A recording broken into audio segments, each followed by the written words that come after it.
बोलो गुरुदेव भगवान की जय। प्यारे कृष्ण कन्हैया लाल की जय। श्रीमद् भागवत महापुराण महात्म्य चल रहा है। आज है अध्याय 6। कुमारा ऊचु अथ षष्ठो अध्यायः। अथ ते सम्प्रवक्ष्यामः सप्ताहश्रवणे विधिं सहायैर्वसुभिश्चैव प्रायः साध्यो विधिः स्मृतः देवज्ञं तु समाहूय मुहूर्तं प्रच्छयत्नतः विवाहे यादृशं वित्तं तादृशं परिकल्पयेत्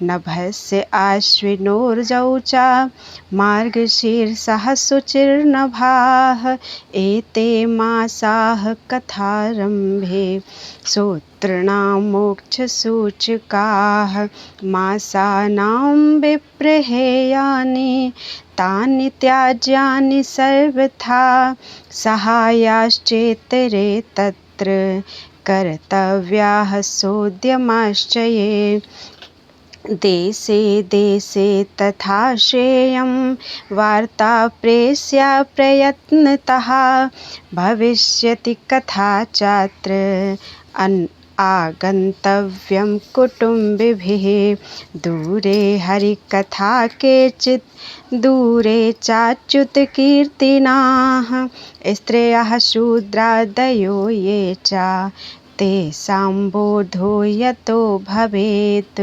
देशे देशे विरक्ता ये वैष्णवाः कीर्तिनोत्सुकाः तेष्वेव पत्रं प्रेष्यं च तल्लेखनमितीरितं सतां समाजो भविता सप्तरात्रं सुदुर्लभम् अपूर्वरसरूपैव कथा चात्र भविष्यति। श्रीभागवत पीयूष पानाय रसलम्पटाः भवन्तश्च तथा शीघ्रम् आयात प्रेम तत्पराः नावकाशः कदाचिच्च चेदिन्मात्रं तथापि तु सर्वथा गमनं कार्यं क्षणोत्रैव सुदुर्लभम् एवमाकारणं तेषां कर्तव्यं विनयेन च आगन्तुकानां सर्वेषां वासस्थानापि कल्पयेत् तीर्थे वापि वने वापि गृहे वा श्रवणं मतं विशाला वसुधा यत्र कर्तव्यं तत् कथास्थलं शोधनं मार्जनं भूमेर्लेपनं धातुमण्डनं ग्रहोपस्करमुद्धृत्य गृहकोणे निवेशयेत् अर्वाक् पञ्चाहतो यत्नाद् आस्तीर्णानि प्रमीलयेत् कर्तव्यो मण्डपः प्रोच्चैः कदलीखण्डमण्डितः अर्वाक् पञ्चाहतो यत्नाद् दास्तीर्णानि प्रमीलयेत् कर्तव्यो मण्डपः प्रोच्चैः कदलीखण्डमण्डितः फलपुष्पदलैर्विश्ववितानेन विराजितः चतुर्दिक्षु ध्वजारोपो बहुसम्पद्विराजितः ऊर्ध्वं सप्तैव लोकाश्च कल्पनीयाः सविस्तरं तेषु विप्रा विरक्ताश्च स्थापनीयाः प्रबोध्य च पूर्वं तेषामासनानि कर्तव्यानि यथोत्तरं वक्तुश्चापि तदा दिव्यम् आसनं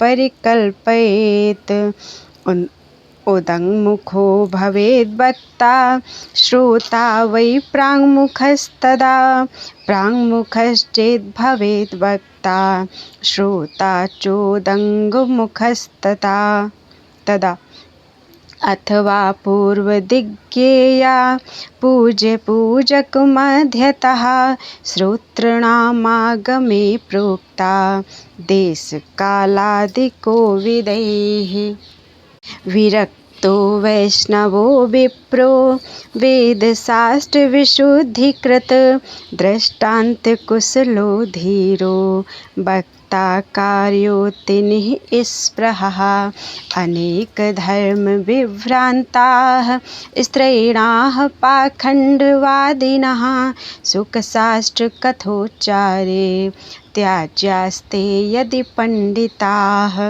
वक्तुः पार्श्वे साहाय्यार्थम् अन्यः स्थाप्यस्तथाविधः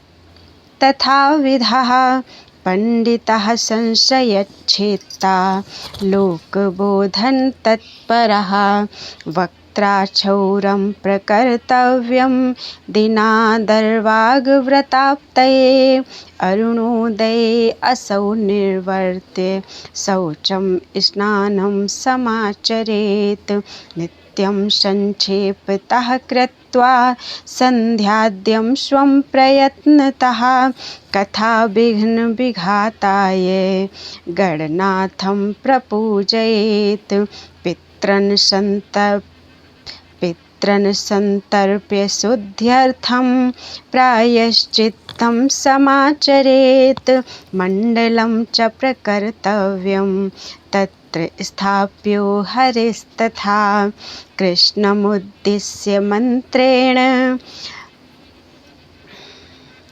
चरेत् पूजाविधिं क्रमात् प्रदक्षिणनमस्कारान् पूजान्ते स्तुतिमाचरेत् संसारसागरे मग्नं दीनं मां करुणानिधे कर्ममोहगृहीताङ्गं मामुद्धर भवार्णवात् श्रीमद्भागवतस्यापि ततः पूजा प्रयत्नतः कर्तव्या विधिना प्रीत्या धूपदीपसमन्विता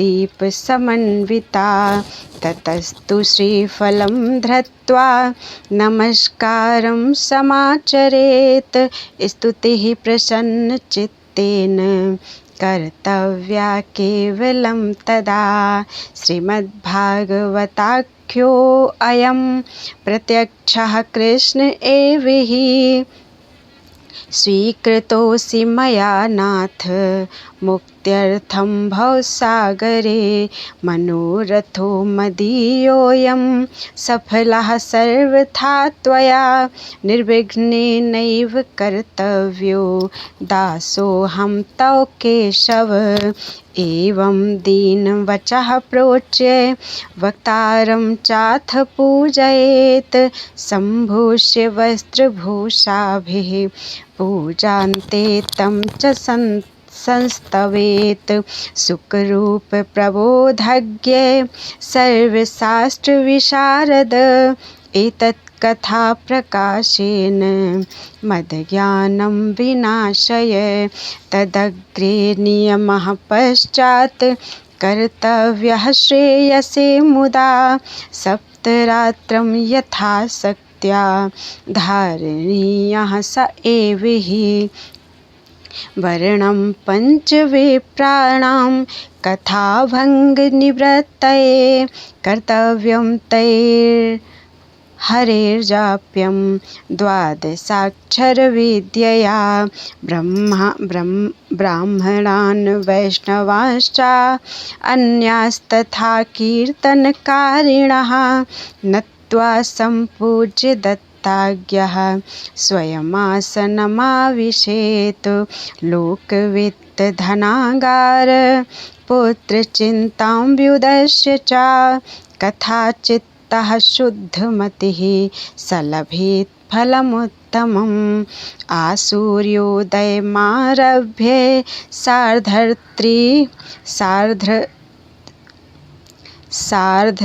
त्रिप्रहरान्तकं वाचनीया कथा सम्यग् धीरकण्ठं सुधीमतां कथाविरामः कर्तव्यो मध्याह्ने घटिकाद्वयं तत्कथामनुकार्यं वै कीर्तनं वैष्णवैस्तदा मलमूत्रजयार्थं हि लघ्वाहारः सुखावहः हविष्यान्नेन कर्तव्यो ह्येकवारं कथार्थिनाम् उपोष्य सप्तरात्रं वै शक्तिश्चेत् शृणुयात् तदा घृतपानं पयःपानं कृत्वा वै शृणुयात् सुखं फलाहारेण वा भाव्यम् एकभुक्तेन वा पुनः सुखसाध्यं भवेद्यत्तु कर्तव्यं श्रवणाय तत्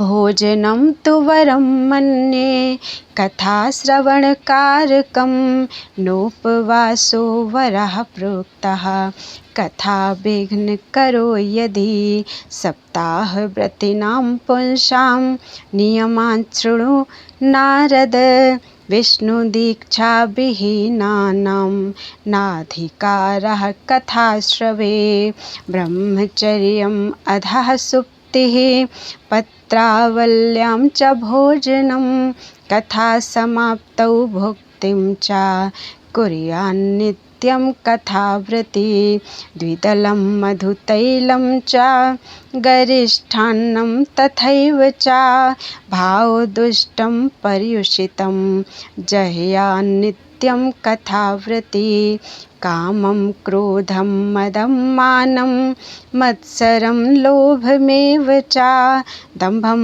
मोहं तथा द्वेषं दूरयेच्च कथाव्रती वेदवैष्णवविप्राणां गुरुगोव्रतीनां तथा स्त्रीराजमहतां निन्दां वर्जयेद्यः कथाव्रती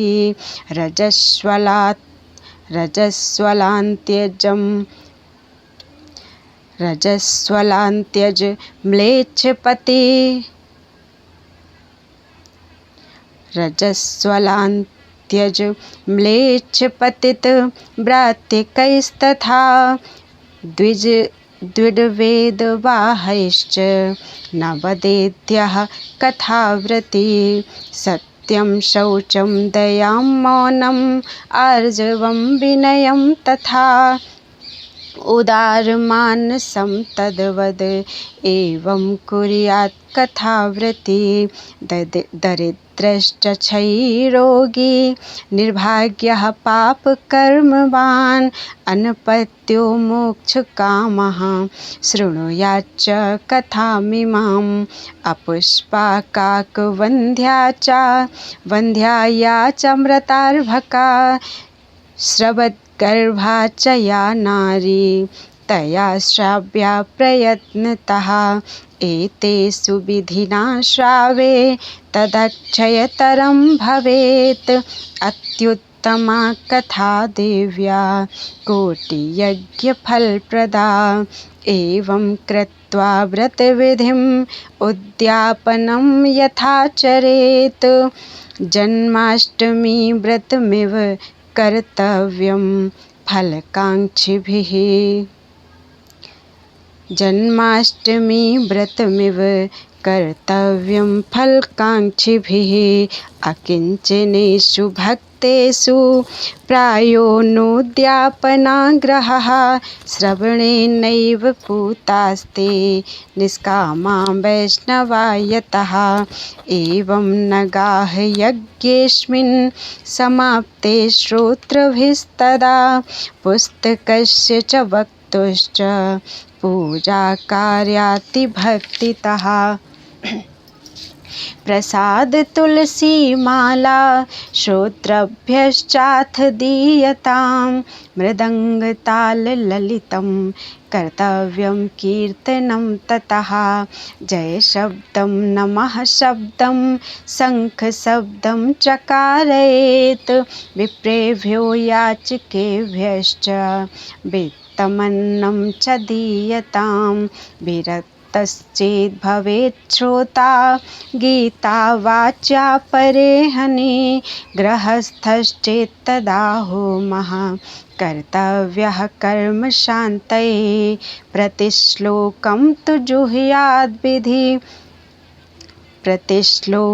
तु जुहुयाद् विधिना दशमस्य च पायसं मधुसर्पेश्च तिलान्नादिकसंयुतम् अथवा हवनं कुर्याद् गायत्र्या सुसमाहितः तन्मयत्वात् पुराणस्य परमस्य च तत्त्वतः होमासक्तौ बुधो होम्यं दद्यात् तत्फलसिद्धये नानाच्छिद्रनिरोधार्थं न्यूनताधिकतानयोः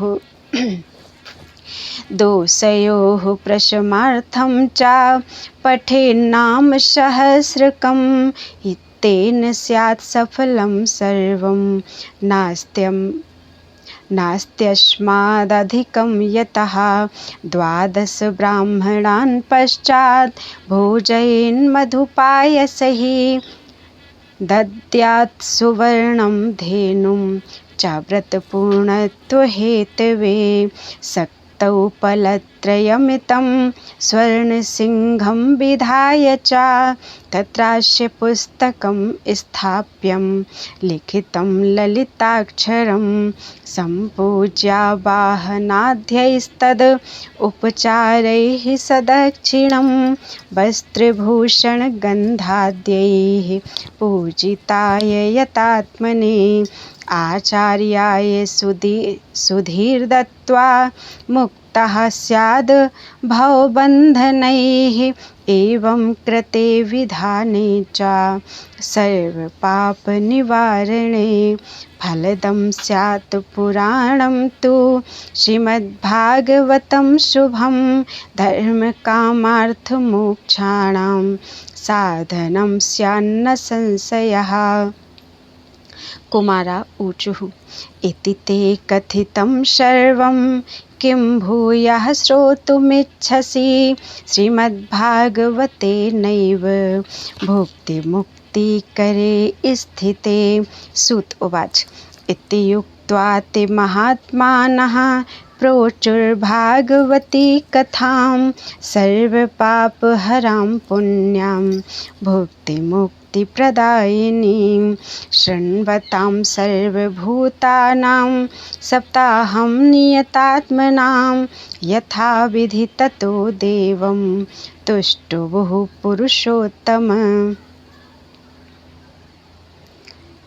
पुरुषोत्तमं तदन्ते ज्ञानवैराग्ये भक्तीनां पुष्टता परा तारुण्यं परमं चाभूत् सर्वभूतमनोहरं नारदश्च कृतार्थोऽभूत् सिद्धे स्वीये मनोरथे पुलकीकृत सर्वाङ्गः परमानन्दसम्भृतः। एवं कथां समाकर्ण्य नारदो भगवत्प्रियः प्रेम गदगदया वाचा तानुवाच कृताञ्जलिः। नारद उवाच धन्योऽस्मि अनुगृहीतोऽस्मि भवद्भिः करुणापरैः अद्य मे भगवान् लब्धः सर्वपापहरो हरिः। श्रवणं सर्वधर्मेभ्यो वरं मन्ये तपोधनाः वैकुण्ठस्थो यतः कृष्णः श्रवणाद्यस्य लभ्यते।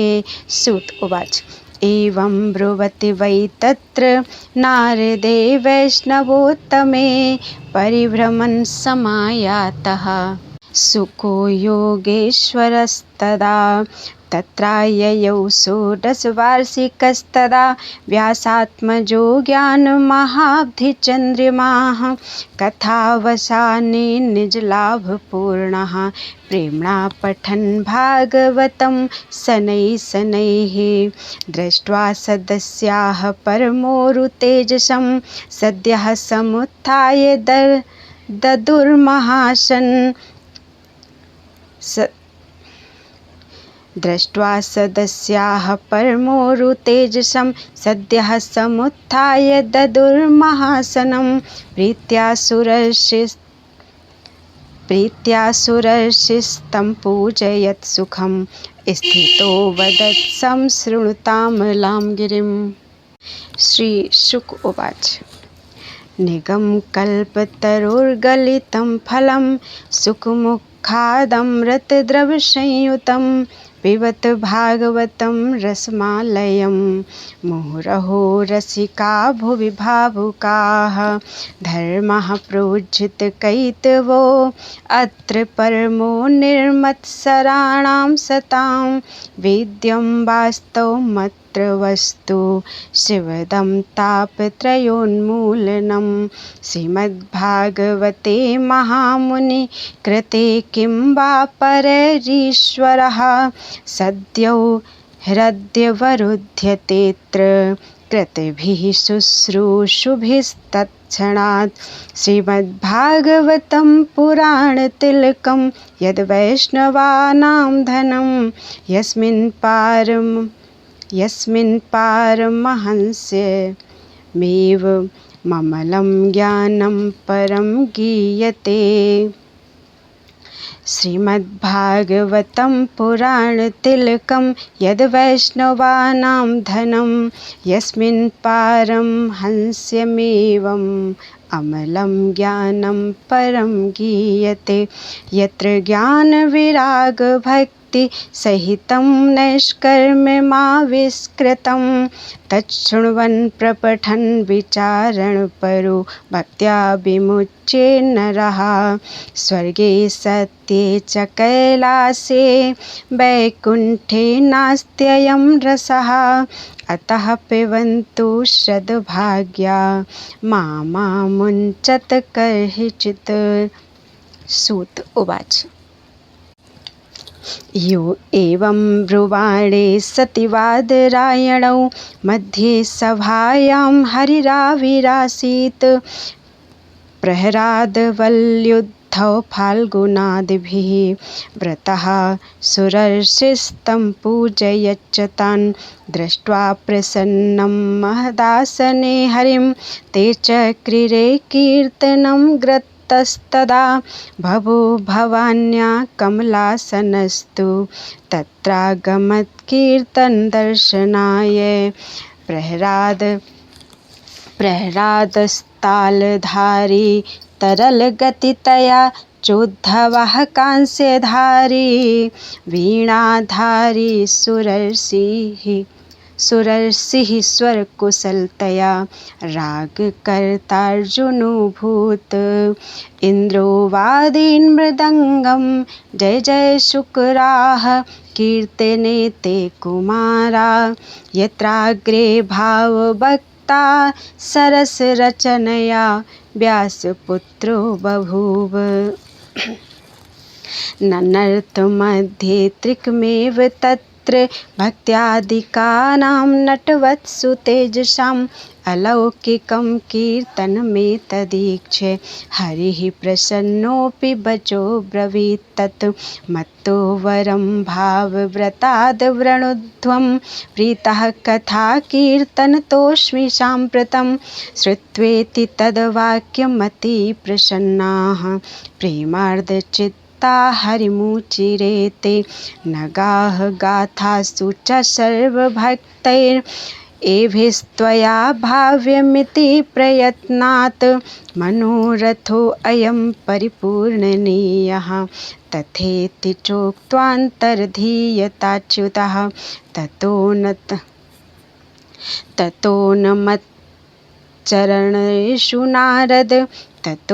मच्चरणेषु नारदः तथा सुकादीनपि तापसांश्च अथ प्रहृष्टाः परिनष्टमोहाः सर्वे ययुः पीतकथामृतास्ते भक्तिः सुताभ्यां सह रक्षिता सा साष्ट्रे स्वकीयेऽपि तदा सुखेन।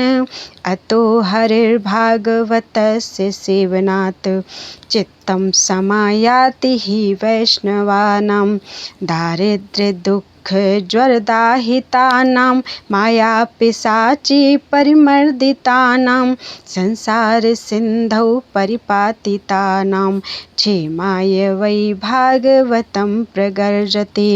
शौनक उवाच। सुकेनोक्तं कदा राज्ञे गोकर्णेन कदा पुनः सुरर्षैः कदा बाह्यैश्छन्ति मे संशयं त्विमं। सूत उवाच। आकृष्णनिर्गमात्रिंशद् वर्षाधिकगते कलौ नवमीतो नभस्ये च कथारम्भं सुकोऽकरोत् परीक्षितश्रवणान्ते च कलौ वर्षशतद्वये शुद्धे शुचौ नवम्यां च धेनुजो कथयत् कथां तस्मादपि कलौ प्राप्ते 30 वर्षगते सति उचुरुर्जेसिते पक्षे नवम्यां ब्रह्मणः सुतः। इत्येतत्ते समाख्यातं यत्पृष्टोऽहं त्वया नघ कलौ भागवती वार्ता भवरोगविनाशिनी। कृष्णप्रियं सकलकल्मषनाशनं च मुक्त्यैकहेतुमिह भक्तिविलासकारी सन्तः कथानकमिदं पिबतादरेण लोके हि तीर्थपरिशीलनसेवया किं स्वपुरुषमपि वीक्ष्य पाशहस्तं वदति यमः किल तस्य कर्णमूले परिहर भगवत्कथासु तान् प्रभुरः मन्यन्नृणां वैष्णवानाम् असारे संसारे विषयविषसङ्गाकुलधियः क्षणार्धं क्षेमार्थं पिबत सुखगाथातुलसाधां किमर्थं व्यर्थं भो व्रजथ कुपथे कुत्सित कथे परीक्षित साक्षी यच्छ्रवणगतमुक्त्युक्ति कथने रसप्रवाह संस्थेन श्रीसुकेनेरिता यत्कथा कंठे संबध्यते येन स वैकुण्ठप्रभुर्भवेत् इति चापरं गुह्यं सर्वसिद्धान्तसिद्धं सपदि निगदितं ते साष्ट्रपुञ्जं विलोक्य जगति सुखकथातो निर्मलं नास्ति किञ्चित् प्योपरसुखहेतोर्द्वादशस्कन्धसारम् ये तां यो नियततया शृणोति भक्त्या यश्चैनां कथयति शुद्धवैष्णवाग्रे तौ सम्यक् विधिकरणात् फलं लभेते यथार्थ्यान्न हि भुवने किमप्यसाध्यम्। इति श्रीपद्मपुराणे उत्तरखण्डे श्रीमद्भागवत महात्म्ये श्रवणविधिकथनं नाम षष्ठो अध्यायः। समाप्तम् इदं श्रीमद्भागवत महात्म्यं। हरि ओम तत्सत्। श्रीमद्भागवत महात्म्यं। श्रीमद्भागवतं नाम पुराणं लोकविश्रुतं शृणुयात् श्रद्धया युक्तो मम सन्तोषकारणं नित्यं भागवतं यस्तु पुराणं पठते नरः प्रत्यक्षरं भवेत् तस्य कपिलादानजं फलम्। श्लोकार्धं श्लोकपादं वा नित्यं भागवतोद्भवं पठते शृणुयाद यस्तु गोसहस्रफलं लभेत्। यः पठेत् प्रयतो नित्यं श्लोकं भागवतं सुत अष्टादश पुराणानां फलमाप्नोति मानवः। नित्यं मम कथा यत्र तत्र तिष्ठन्ति वैष्णवाः कलिबाह्या नरास्ते वै येऽर्चयन्ति सदा मम। वैष्णवानां तु शास्त्राणि येऽर्चयन्ति गृहे नराः सर्वपापविनिर्मुक्ताः भवन्ति सुरवन्दिताः। येऽर्चयन्ति गृहे नित्यं शास्त्रं भागवतं कलौ आस्फोटयन्ति वल्गन्ति तेषां प्रीतो भवाम्यहं। यावद्दिनानि हे पुत्र शास्त्रं भागवतं गृहे तावत् पिबन्ति पितरः क्षीरं सर्पिर्मधुदकं। यच्छन्ति वैष्णवे भक्त्या शास्त्रं भागवतं हि ये कल्पकोटिसहस्राणि मम लोके वसन्ति ते। ईर्चयन्ति सदा गेहे शास्त्रं भागवतं नराः प्रीणितास्तैश्च विबुधा यावधा भूतसम्प्लवम्। श्लोकार्धं श्लोकपादं वावरं भागवतं गृहे शतशोऽथ सहस्रैश्च किमन्यैः शास्त्रसङ्ग्रहैः। न यस्य तिष्ठते शास्त्रं गृहे भागवतं कलौ न तस्य पुनरावृत्तिर्याम्यपाशात् कदाचन। कथं स वैष्णवो ज्ञेयः शास्त्रं भागवतं कलौ गृहे न तिष्ठते यस्य स्वपचादधिको हि सः। सर्वस्वेनापि लोकेश कर्तव्यः शास्त्रसङ्ग्रहः वैष्णवस्तु सदा भक्त्या तुष्ट्यर्थं मम पुत्रक। यत्र यत्र भवेत् पुण्यं शास्त्रं भागवतं कलौ तत्र तत्र सदैवाहं भवामि त्रिदशैः सह। तत्र सर्वाणि तीर्थानि नदीनदशरांसि च यज्ञाः सप्तपुरी नित्यं पुण्याः सर्वे श्रीलोचयाः। श्रोतव्यं मम शास्त्रं हि यशो धर्मजयार्थिना पापक्षयार्थं लोकेश मोक्षार्थं धर्मबुद्धिना। श्रीमद्भागवतं पुण्यम् आयुरारोग्यपुष्टिदं पठनात् श्रवणात् वापि सर्वपापैः प्रमुच्यते। न शृण्वन्ति न हृष्यन्ति श्रीमद्भागवतं परं सत्यं सत्यं हि लोकेश। तेषां स्वामी सदा यमः न गच्छति यदा मर्त्यः श्रोतुं भागवतं श्रुत। एकादश्यां विशेषेण नास्ति पापरतस्ततः। श्लोकं भागवतं चापि श्लोकार्धं पादमेव वा लिखितं तिष्ठते यस्य गृहे तस्य वसाम्यहम्। सर्वाश्रमाभिगमनं सर्वतीर्थावगाहनं न तथा पावनं नृणां श्रीमद्भागवतं यथा। यत्र यत्र चतुर्वक्त्र श्रीमद्भागवतं भवेत् गच्छामि तत्र तत्राहं गौर्यथा सुतवत्सला। मत्कथावाचकं नित्यं कथाश्रवणे रतं मत्कथा प्रीतमनसं न हम अहं त्यक्ष्यामि तं नरं।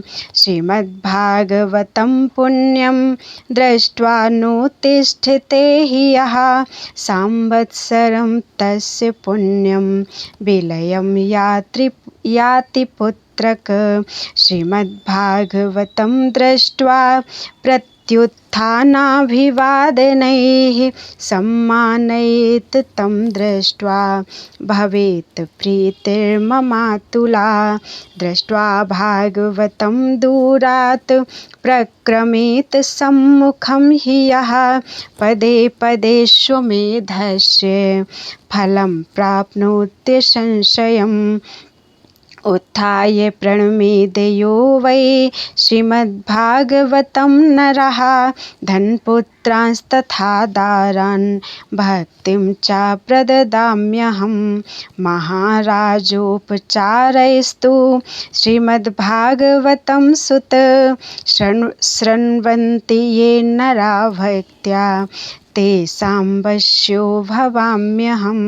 ममोत्सवेषु सर्वेषु श्रीमद्भागवतं परं शृण्वन्ति ये नरा भक्त्या मम प्रीत्यै च सुव्रत।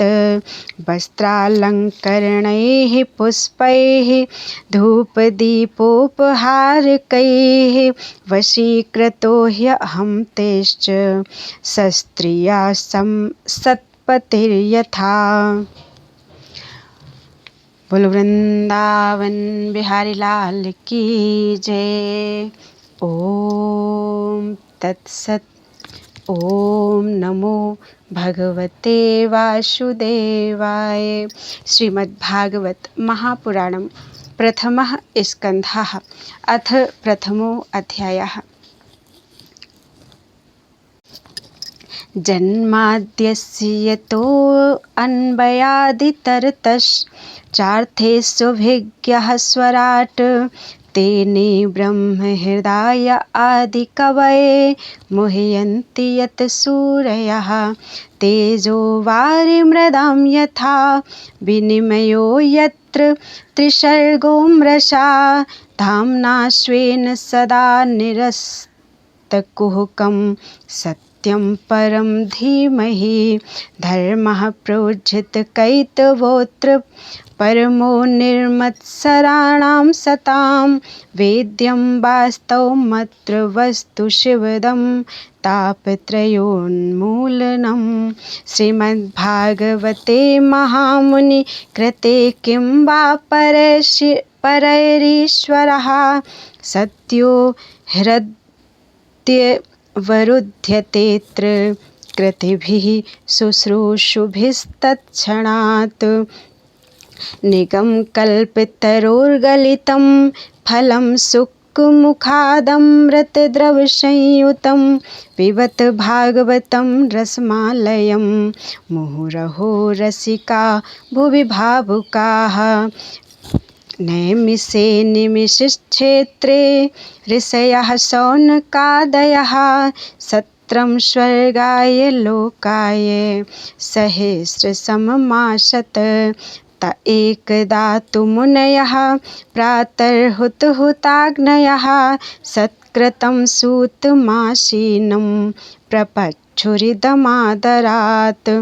ऋषयः ऊचु त्वया खलु पुराणानि सेतिहासानि चानघ आख्यातान्यप्यधीतानि धर्मशास्त्राणि यान्युत यानि वेदविदां श्रेष्ठो भगवान् वादरायणः अन्ये च मुनयः सूत परावरविदो विदुः।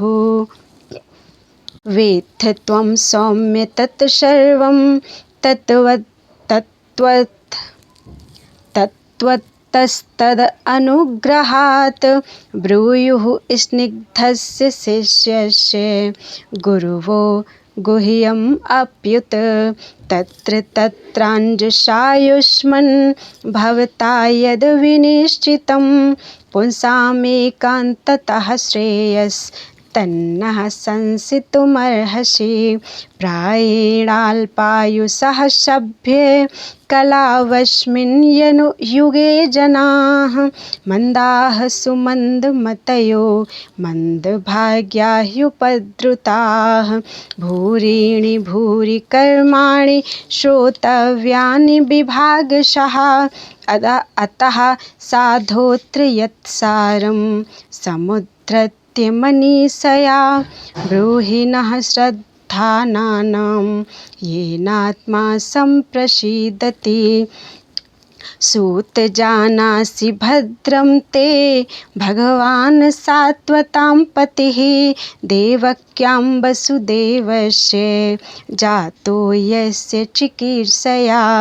तन्नः शुश्रूषमाणानाम् अर्हस्यङ्गानुवर्णितुं यस्यावतारो भूतानां क्षेमाय च भवाय च आपन्नः संसृतिं घोरां यन्नाम विवशो गृह्णन् ततः सद्यो विमुच्येत यद्बिभेति स्वयं भयं यत्पादसंश्रयाः सूत मुनयः प्रसमायनाः सद्यः पुनत्युपस्पृष्टाः स्वर्धुन्यापोऽनुसेवया को वा भगवतस्तस्य पुण्यश्लोकेऽद्यकर्मणः शुद्धिकामो न शृणुयाद्य अशः कलिमलापहं तस्य कर्माण्युदाराणि परिगीतानि शूरिभिः ब्रूहि नः श्रद्धानां लीलया दधतः कलाः अथाख्या हि हरेर्धीमन् अवतारकथाः शुभाः लीला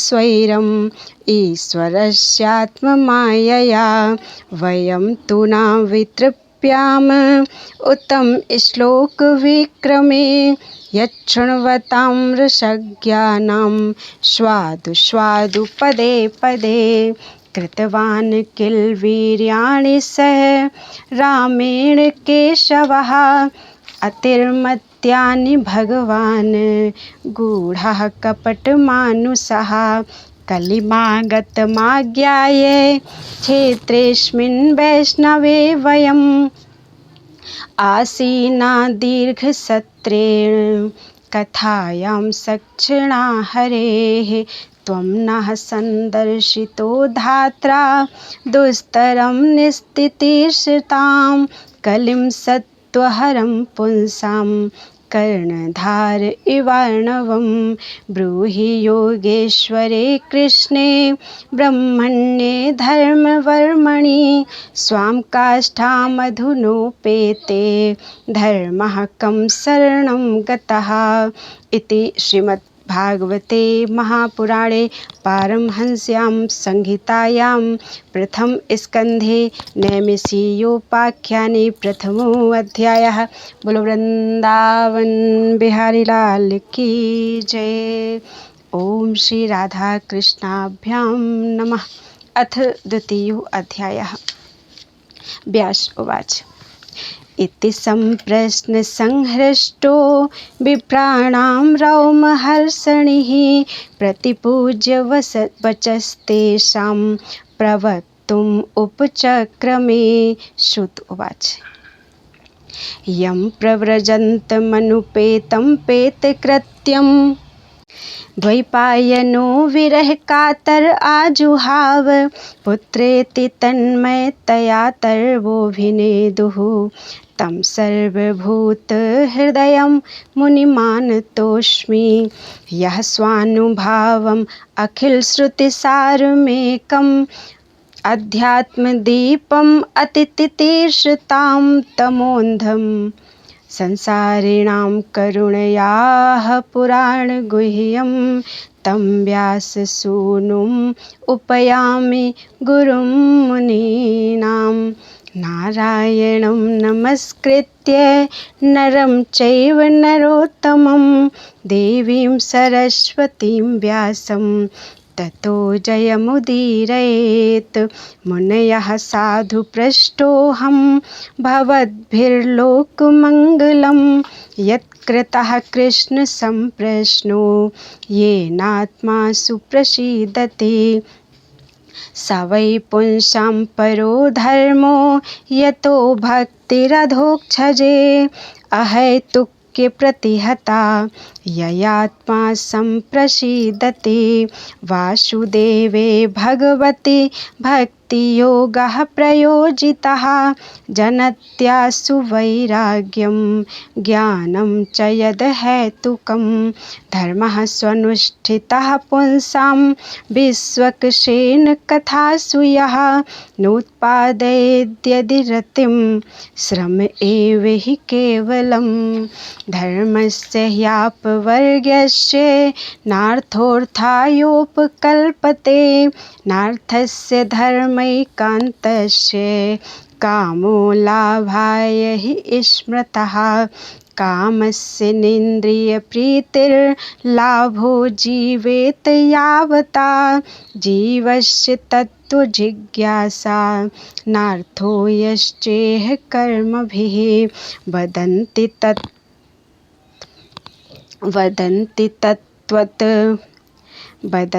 तत्त्वविदस्तत्त्वं यज्ज्ञानं द्वयं। ब्रह्मेति परमात्मेति भगवानिति शब्दते। तच्छ्रद्धानां मुनयो ज्ञानवैराग्ययुक्तया पश्यन्त्यात्मनि चात्मानं भक्त्या श्रुतगृहीतया। अतः पुंभिर्द्विजश्रेष्ठा वर्णाश्रमविभागशः।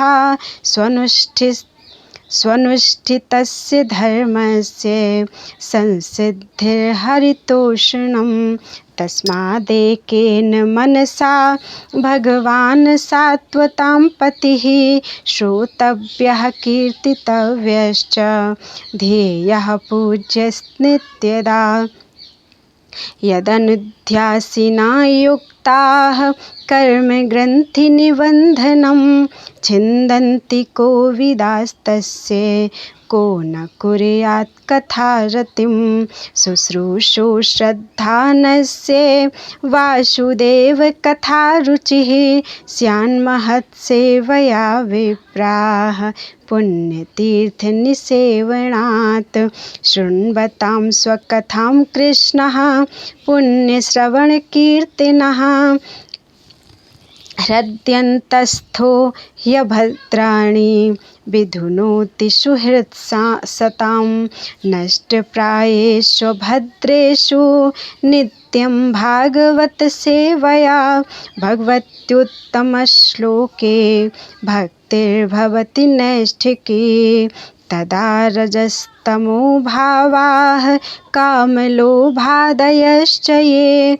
चेत एतैरनाविद्धं स्थितं सत्त्वे प्रसीदति। एवं प्रसन्नमनसो भगवद्भक्तियोगतः भगवत्तत्त्वविज्ञानं मुक्तसङ्गस्य जायते। भेद्यते हृदयग्रन्थिश्छिद्यन्ते सर्वसंशयाः। क्षीयन्ते चास्य कर्माणि दृष्ट एवात्मनीश्वरे।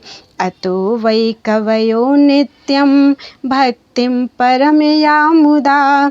वासुदेवे भगवते कुर्वन्त्यात्मप्रसादनीम्। सत्त्वं रजस्तम इति प्रकृतेर्गुणाः तैर्युक्तः परः पुरुष एक इहास्य धत्ते। स्थित्यादये हरिविरञ्च हरेति संज्ञाः। श्रेयांसि तत्र खलु सत्त्वतनूनृणां स्युः। पार्थिवाद्दारुणो धूमः तस्मादग्निस्त्रयीमयः। तमसस्तु रजस्तस्मात् सत्त्वं यद् ब्रह्मदर्शनं। भेजिरे मुनियोऽथाग्रे भगवन्तमधोक्षजं। सत्त्वं विशुद्धं क्षेमाय कल्पन्ते ये नुतानिह मुमुक्षुवो घोररूपान् हित्वा भूतपतिनथ नारायणकलाः शान्ता भजन्ति ह्यनसूयवा। रजस्तमः प्रकृतयः समशीला भजन्ति वै पितृभूतप्रजेशादीन् श्रियैश्वर्ये प्रजेप्सवः। वासुदेवपरा वेदा वासुदेवपरा सखाः वासुदेवपरा वेदा वासुदेवपरा मखाः। वासुदेवपरा योगा वासुदेवपराः क्रियाः। वासुदेवपरं ज्ञानं वासुदेवपरं तपः। वासुदेवपरो धर्मो वासुदेवपरा गतिः। स एवेदं ससर्जाग्रे भगवानात्ममायया। सदसद्रूपया चासौ गुणमय्या गुणो विभुः। तया विलसितेष्वेषु गुणेषु गुणवानिव। अन्तः प्रविष्ट आभाति विज्ञानेन विजृम्भितः। यथा ह्यवहितो वह्निर्दारुस्वेकः स्वयोनिषु। नानेव भाति विश्वात्मा भूतेषु च तथा पुमान्। असौ गुणमयैर्भावैर्भूतसूक्ष्मेन्द्रियात्मभिः स्वनिर्मितेषु निर्विष्टो भुङ्क्ते भूतेषु तद्गुणान्। भावयत्येष सत्त्वेन लोकान् वै लोकभावनः। लीलावतारानुरतो देवतिर्यं नरादिषु। इति श्रीमद्भागवते महापुराणे पारमहंस्यां संहितायां प्रथम स्कंधे नैमिषीयोपाख्याने द्वितीयोऽध्यायः। बोलो वृंदावन बिहारी लाल की जय। त्वदीयं वस्तु गोविंदं तुभ्यमेव समर्पयेत्। सुखदेव जी महाराज की जय। व्यास जी महाराज की जय। अपने गुरु माता पिता की जय। जय जय श्री सीताराम। जय जय श्री राधे। हर हर महादेव।